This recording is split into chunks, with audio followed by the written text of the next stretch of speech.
कोणी कितीही मागू द्या, कोणी कितीही मागे लागू द्या, पण चुकूनही आपल्या घरातील या 4 गोष्टी कोणालाच द्यायच्या नाहीत. आणि या गोष्टी दिल्या तर आपल्या घरामध्ये नक्कीच दरिद्री येते, गरिबी येते, आपल्या घरामध्ये पैसा खेळत नाही, लक्ष्मी नांदत नाही. आणि अशा कोणत्या गोष्टी आहेत बरं? अशा 4 गोष्टी कोणत्या आहेत ज्या गोष्टी दिल्यामुळे आपल्या घरामध्ये हे सगळं प्रकरण घडायला सुरुवात होते? हे तुम्हाला देखील जाणून घ्यायचं असेल, बरोबर ना? तर नक्कीच आजचा व्हिडिओ तुम्हाला सर्वांसाठी असणार आहे. नमस्कार, मी पूजा. आपल्या चॅनलवर तुम्हा सर्वांचं पुन्हा एकदा खूप खूप मनापासून स्वागत करते. तुमच्या सगळ्या इच्छा स्वामी महाराज लवकरात लवकर पूर्ण करत ही स्वामींच्यांनी प्रार्थना करते व आजच्या आपल्या व्हिडिओला सुरुवात करते. बघा, 4 गोष्टी आहेत. भरपूर लोकांना सवय असते. किती जरी तुम्ही तुमच्या शरीराला जर हे वळण नाही लावलं, तुम्ही सवय नाही लावली तुमच्या मनाला, किंवा या 4 गोष्टी आपण कोणालाच द्यायची नाहीत, ही गोष्ट जोपर्यंत तुम्ही इथे ॲड करत नाही तोपर्यंत काहीच होणार नाही. कारण न कळत चुका घडत असतात आणि या चुका घडल्यामुळेच आपल्या घरामध्ये हे सगळं प्रकरण घडत असतं. ते कोणतं? ते म्हणजे दरिद्री येते, गरिबी येते, लक्ष्मी टिकत नाही, पैसा खेळत नाही. पैसा भरपूर येतो पण तो घरामध्ये टिकत नाही. या अशा सवयीमुळे ह्या सवयी अगोदर आपल्याला बदलायच्या आहेत. आता या कोणत्या गोष्टी आहेत ज्या लक्ष्मीकारक आहेत आणि या गोष्टीच आपण घराच्या बाहेर देत असतो, इतरांसोबत वाटून घेत असतो आणि या गोष्टींमुळेच आपल्या घरामध्ये दरिद्री गरिबी येत असते. अशा आपल्या सवयीमुळेच लक्ष्मी माता आपल्या घरातून काढता पाय सुद्धा घेत असते. तर ह्या सवयी सगळ्यात अगोदर बदलायच्या आहेत तुम्हाला. सगळ्यात पहिली गोष्ट बघा, तुम्हाला 4 वस्तू मी सांगणार आहे. सगळ्यात पहिली गोष्ट झाडू आहे. आपल्या घरातील झाडू हा लक्ष्मी स्वरूप आहे. आपण दिवाळीच्या वेळेस झाडू आणतो, वर्षातून एकदा आपण आपल्या घरातील झाडू चेंज करत असतो, बदलत असतो.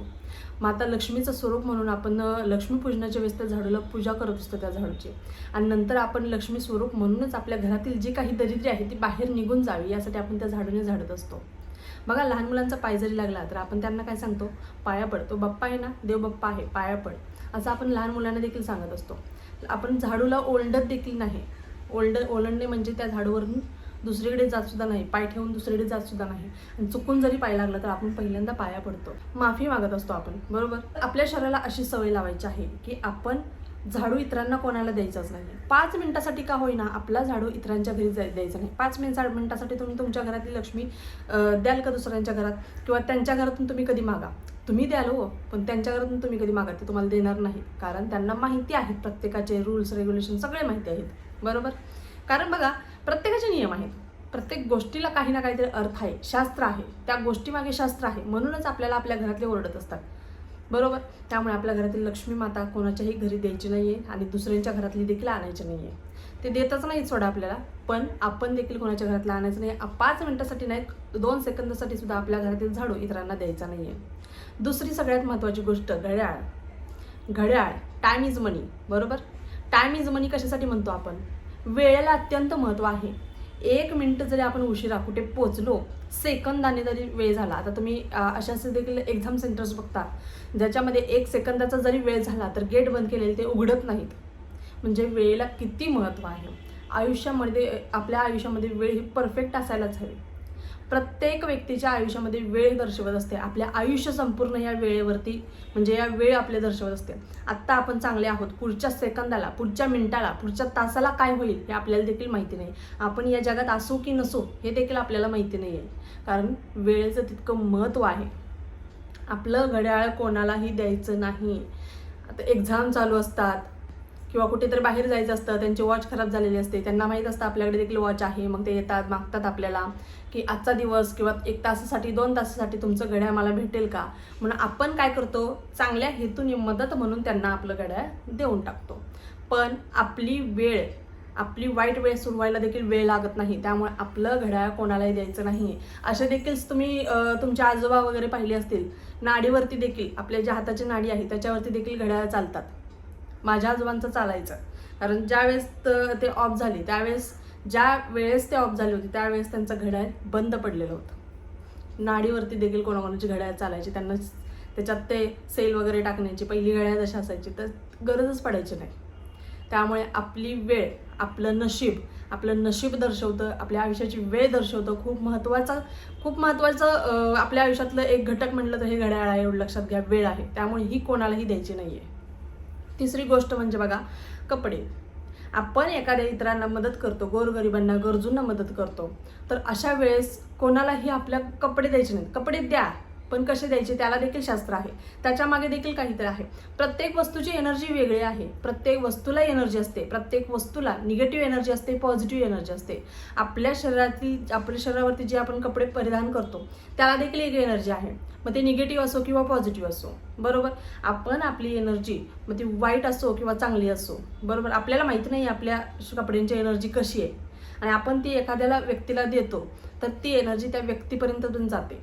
आपल्यामुळे आपण चांगल्या हेतूने मदत करतो, पण आपल्यामुळे कोणाचं वाईट होईल आपल्यामुळे कोणाचं वाईट होईल या हेतूने कधीही कोणतेही दान करू नका.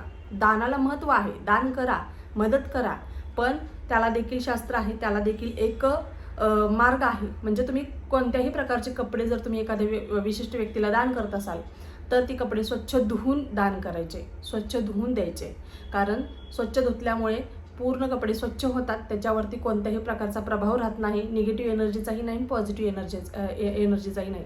जर पॉझिटिव्ह एनर्जीचे जरी कपडे आपण इतरांना दिले, बरोबर, तरी देखील त्याचा प्रभाव उलटा आपल्याला होत असतो, त्याचा उलटा प्रभाव आपल्या जीवनावरती होत असतो. यामुळे कपडे नेहमी देताना, कपडे गरजूंना दान करताना की नेहमी धुवून द्यायचे, एवढं लक्षात घ्या.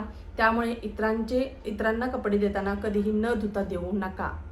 परत बघा, सायंकाळच्या वेळेस तुम्ही ऐकलं असेल, आता तुमची आजी आजोबा तुमची आई तुम्हाला सांगत असेल, जे आता जास्त करून गावी वगैरे राहिलेली आहेत, शहरामध्ये सहसा कोणी पाळत देखील नाही, काही करत नाही, पण गावी तुम्ही राहिला असाल, प्रत्येक व्यक्ती राहतो, प्रत्येकाचं गाव आहे, तिथे गेला सायंकाळच्या वेळेस किंवा तुमच्या लहानपणी तुम्ही देखील ऐकलं असेल, तुमच्या आजीने तुमच्या आईचा तुम्ही ओरडा खाल्ला असेल, मी तर खाल्ला आहे, बरोबर. कशासाठी खाल्ला? बघा, सायंकाळच्या वेळेस झाली, दिवस मावळला की कोणी ना कोणी तर आपल्या दारासमोर येतं की मला हे हवं आहे, मला ते हवं आहे, आणि आपण निरागस मुलं लगेचच देऊन टाकतो. पण आपली आई त्याच्यामुळेच आपल्याला ओरडते. त्याच्यासाठी मी पण ओरडा खाल्लेला आहे, कारण मी पण एकदा दही विरजन मागायला आलेलं, मी विरजन देऊन टाकलं, मला काय माहिती, काही माहीत नसतं आपल्याला, आपण देऊन टाकलं, त्याच्यासाठी दणके पण खाल्लेले आहेत. तर ही एक चूक टाळायची, याच्या मागे काहीतरी शास्त्र असेल ना, म्हणूनच आपल्या घरातले ओरडायचे. संध्याकाळच्या वेळेस मीठ कोणालाही द्यायचं नाही, चिमूटभर मीठ सुद्धा कोणाला द्यायचं नाही. आपल्या घरातली लक्ष्मी आहे, ती लक्ष्मीकारक वस्तू आहेत, लक्ष्मी मातेला अत्यंत प्रिय आहेत. लक्ष्मी पूजेमध्ये मिठाचा अत्यंत मोलाचा वाटा असतो, हे देखील तुम्हाला माहिती आहे, बरोबर. मीठ कोणालाही संध्याकाळचं द्यायचं नाही. दुसरी गोष्ट म्हणजे दूध ताक कोणाला द्यायचं नाही. दुधाचा संबंध डायरेक्ट चंद्रदेवांशी येत असतो, त्यामुळे दूध देखील कोणाला द्यायचं नाही. नंतर तिसरी गोष्ट आहे विरजन. दही हे शुक्रग्रहाशी संबंधित आहे, त्यामुळे दह्याला देखील अत्यंत महत्त्व आहे. दही आंबट आहे, जर आपण कोणाला दिलं तर तो आंबटपणा आपल्या आयुष्यामध्ये येत असतो, आपल्या संसारामध्ये येत असतो. त्यामुळे दही देखील, विरजन देखील चुकून देखील कोणाला द्यायचं नाही आहे. विरजन कशासाठी काय करायचे, गावच्या बायका काय करायचं, संध्याकाळी झोपताना विरजन लावतात, म्हणजे दही लावण्यासाठी विरजन असतं थोडंसं, ते विरजन टाकून दही लावण्यासाठी विरजन मागतात. पण संध्याकाळच्या वेळेस चुकूनही विरजन कोणाला द्यायचं नाही, नाहीतर आपल्याला आईचे फटके पडतात, बरोबर. नंतर हळद आहे. हळदीचा डायरेक्ट संबंध आपल्या गुरुग्रहाशी येत असतो, एखाद्याचं गुरुबळ अत्यंत स्ट्रॉंग असतो बघा, त्याच्या जीवनामध्ये अडीअडचणी येतात, पण इतका जास्त प्रभाव त्याच्या आयुष्यामध्ये पडत नाही त्याचा, कारण त्याचा गुरुबळ अत्यंत स्ट्रॉंग असतो.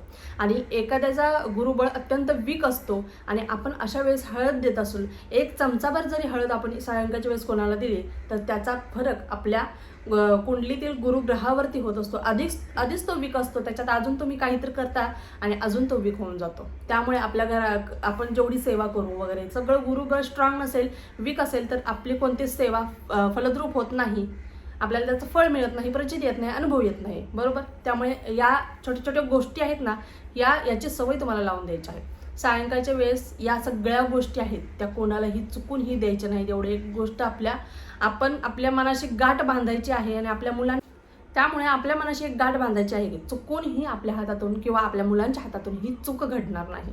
हे वळणच आपल्या मनाला लावून घ्यायचं आहे, शरीराला. त्यामुळे आपल्या घरातील लक्ष्मी माता देखील कुठे हलणार नाही, ती देखील नाराज होणार नाही, आणि आपल्या घरामध्ये गरिबी दरिद्री देखील येणार नाही. कारण आपल्या घरामधील या गोष्टींचं पालन आपण करतो. त्याचसोबत घरातील स्त्रीचा, लहानांपासून मोठ्यापर्यंत घरातील प्रत्येक स्त्रीचा अपमान करायचा नाही, किंवा तिला वाईट वाटेल अशा पद्धतीनं, ज्या घरामध्ये स्त्रीचा अपमान होतो त्या घरामध्ये देखील लक्ष्मी माता कधीच राहत नाही, हे देखील तुम्हाला माहिती आहे. तर त्यामुळे आपल्या हातातून अशा चुका घडतील, अशा चुका घडायच्या नाही. परत एक पैसा देखील आहे बघा, संध्याकाळी व्यवहार कधीही करायचा नाही. पैशांचा व्यवहार चुकूनही संध्याकाळच्या वेळेस करायचा नाही. आता तुम्ही म्हणाल की आपण बाहेर जातो मार्केटमध्ये वगैरे, एखादी वस्तू विकत घेतो, त्यावेळेस पैसे द्यावेच लागतात. तर ते आपण वस्तू विकत घेतलेली असते, त्याच्यासाठी पैसे मोजलेले असतात आपण, बरोबर. तर याला काही हरकत नाही आहे. पण आता तुम्ही म्हणाल की एखाद्या वेळेस इमर्जन्सी आली तर आम्ही मदत नाही करायची का? बघा, मेडिकल इमर्जन्सी वगैरे असेल, आपल्याला माहिती आहे ती खात्रीशीर व्यक्ती आहे की समोरची व्यक्ती आपल्याला माघारी देणारच आहे लगेचच, तर अशा वेळेस मदत करा. मी नाही म्हणत नाही आहे, कारण इमर्जन्सी कधीही कोणाला सांगून येत नाही. पण अशी व्यक्ती असते की 500 रुपये दे, आज 1000 रुपये दे, उद्या 2000 मागेल, रोज थोडे थोडे पैसे सारखे मागत असते. तर अशा व्यक्तीला चुकूनही पैसा देऊ नका आणि संध्याकाळच्या वेळेस तर व्यवहार करूच नका. कोणाला पैसे देऊ नका आणि कोणाकडून घेऊ देखील नका, असं म्हणेन मी. त्यामुळे पैशाचे व्यवहार देखील संध्याकाळच्या वेळेस टाळायचे आहेत. अशा वेळेस इमर्जन्सीच्या वेळेस आपण मदत करतोच, करायलाच हवी, प्रत्येकाने करायला हवी. मदत देखील व्यवस्थित आपली ती मार्गी लागली पाहिजे, नाही तर एखादी व्यक्ती देखील खोटं बोलून देखील पैसे घेते. बघा, अशी इमर्जन्सी आहे, अशी गरज आहे, खूप इमर्जन्सी आहे म्हणून आपण भावणूक होऊन ती पैसे देऊन टाकतो, पण ती व्यक्ती खोटं बोलून आपल्याकडून पैसे घेत असते. असे देखील कंडिशन्स भरपूर असतात. त्यामुळे प्रत्येक गोष्टीचा व्यवहार करताना विचार करून करत जा आणि आपल्या घरामध्ये या गोष्टींची सवय लावून घ्यायची आहे आपल्याला, बरोबर.